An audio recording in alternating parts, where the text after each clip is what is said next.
Hello everyone, my name is Austin Ellis, and I will be doing a quick presentation on Windows 7 security improvements, and I'll be making a major emphasis on network access protection. Now what I'll be covering in this presentation are new features to protect data on the computer. I'll be going over a little bit on ways to protect against virus and malware attacks, but I will make a major focus on network access protection and how it works. Now Windows 7, as well as Windows XP and Vista, have done a great deal to help include more security features in the operating system. Now, many of the features included in Windows 7 are built upon the older features included in XP as well as Vista. Some of the older features included in the operating systems were auditing, software restriction, as well as user account control. Now Windows 7 added some new features as well as updated on these older features. Windows 7 included App Blocker, changes in amount of actions using permissions, especially in the UAC, Windows Defender, as well as encrypting file system and BitLocker drive encryption. Now, the UAC does a great job in increasing security. This requires an administrative permission to be given when running certain applications. This helps prevent malicious software and programs from gaining access to certain files and settings. Windows 7 was built to lower the amount of tasks requiring administrative privileges. Tokens are used to control permissions of the user. They are broken down into two types, a standard user token and an administrative token. Now, the administrative token is used for a limited number of tasks. Windows 7 uses less UAC prompts. Tasks initiated by the user do not receive a prompt, but those initiated by a program do. Now, I had mentioned Windows 7 included Windows Defender. Windows Defender is a built-in anti-spyware software which does a great job of providing a very user-friendly software. Now, encrypting file system and BitLocker drive encryption are used in addition to NFTS, which has a physical security limitation. While NFTS is great for servers that are usually protected physically, they are not so great for laptops and desktops that do not have the physical protection that servers do. Now, EFS started with Windows 2000 Professional. It was used to encrypt data files and folders on small computer stations and laptops as well as on a server. Please note that EFS can only be used on an NFTS formatted partition. When using EFS, a digital certificate with a public key and a private key must be used. Now, BitLocker makes up for the things EFS cannot do. BitLocker encrypts the entire volume, which EFS cannot. This protects the entire operating system and any security risks to changes in the OS during an shutdown or a restart. Keys are stored in the Trusted Platform module, which is part of the motherboard in newer systems. Now, please note that if you do not have a newer system that includes a TPM, you can also use a USB, but other requirements must be met. Now, BitLocker was available in Vista, but Windows 7 has made much improvements on it. Now, auditing was available in XP as well as Vista, and it has also been included in Windows 7. Now, the problem with Vista is that it had to be run through audit.pol.exe. Windows 7 does a great job in creating a more user-friendly audit policy configuration. Both Windows XP and Vista include a form of software restriction in their OS. This helped deny certain access to programs or files based on permissions. Windows 7 added App Blocker to help add more control over what software or programs are accessing, for example, system files. App Blocker overrules software restriction policies and is only available in Windows 7 Ultimate, Enterprise, and as well as in Windows Server 2008 R2.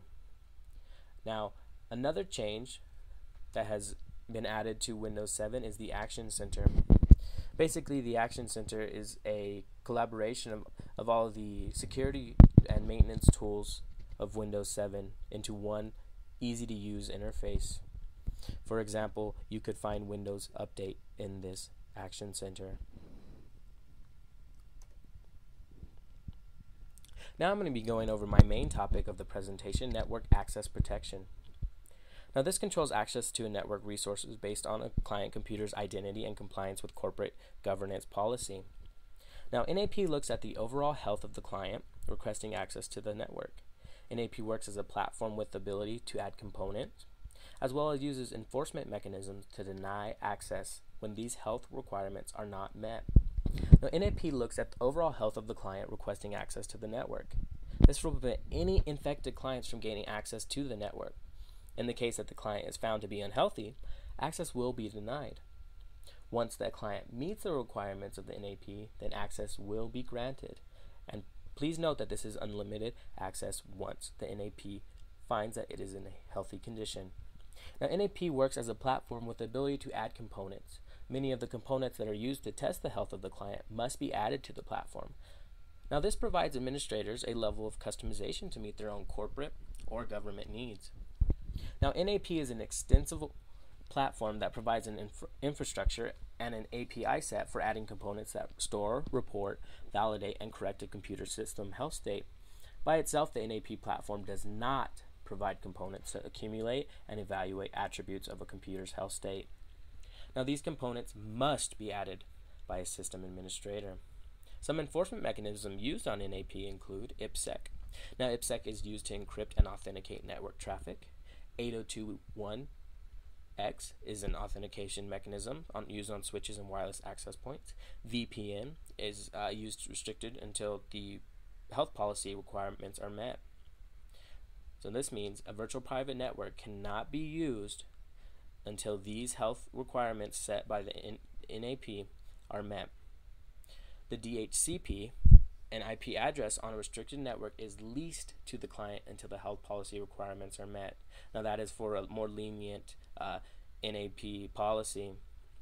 Finally, Radius is an authentication mechanism that is used by various devices and applications to authenticate users to the Active Directory.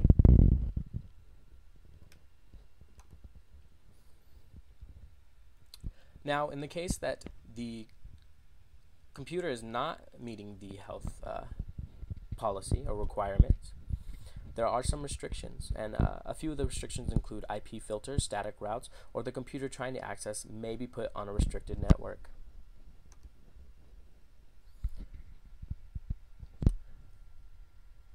The next part is, what's the big deal with NAP? Why do we use NAP? Well, NAP provides a level of protection from remote users that many other methods cannot. All the protection within a network is only as good as the protection from computers outside the network. Now, NAP has become a great tool to protect the networks against outside users, and these are also known as remote users. Many of the security features in Windows 7 do a great deal to protect the clients within a network, but there's also a threat from an outside vulnerability. Unfortunately, some of the most secure networks can be easily compromised by a computer outside of the network, even when lockdown controls are available. A simple explanation of the process that NAP uses would be described like this. First, a remote user tries to access the server from a remote location using an outside computer. More than likely, this is their own computer, which is known as the enforcement client. Now, since a company can't install and maintain security measures on their personal computers, the computer is compared to the policy set out by the company. Now, this happens in step 2. The company can determine what exactly it wants the requirements for access to be. Most likely, the overall health of the computer will be observed, as well as versions of updates and patches, etc. These all can be customized based on the needs of the company or the government office. Now, if the computer meets the requirements of the NAP, then access is granted. And please note, this is unlimited access. If the computer does not meet the requirements, access is often denied or restricted. Now, sometimes access might be granted if these health conditions are not met, but a log file will be created. Now, there are a couple requirements to use NAP. You have to have a Windows XP with Service Pack 3 operating system, Windows Vista, or Windows 7. You also must use Windows Server 2008 or Windows Server 2008 R2. Now, please note that these must be used in conjunction. You must have both a client and a server component. Now, NAP should be used in conjunction with other security measures. NAP isn't necessarily responsible for protecting against hackers. It is mainly designed to protect against remote access. This means that it will not provide security measures once a remote user is given access. It is important that NAP be used as a supplement to a strong security policy and mechanism. Now, NAP's main focus is that all machines that try to connect to the network meet the health requirements set. It wants to make sure your system vulnerabilities on the remote computer do not affect the server or the network that it is trying to connect to. Now, the problem is that NAP cannot prevent attacks from the remote computer that meet the requirements. Look at it as a metal detector when entering a courtroom. Now, the metal detector is set out to prevent access to the court with weapons that can be used for an attack. The metal detectors can only determine whether the person has a weapon or does not. Now, if the person passes through, they can still attack somebody. Look at it the same way with network access protection. It is only meant to make sure that the health requirements are met, but cannot ensure that once access is granted, that an attack cannot be used from that healthy computer.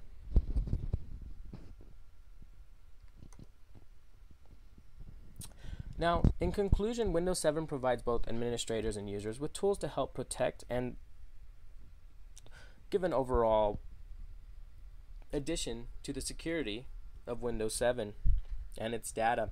Now, many of the tools are newer versions of older features. Windows 7 has built up on a lot of the older features which worked very well. Windows 7 aims to help fight against those threats, the inclusion of many security features. And that is the conclusion to my presentation. I thank you for watching.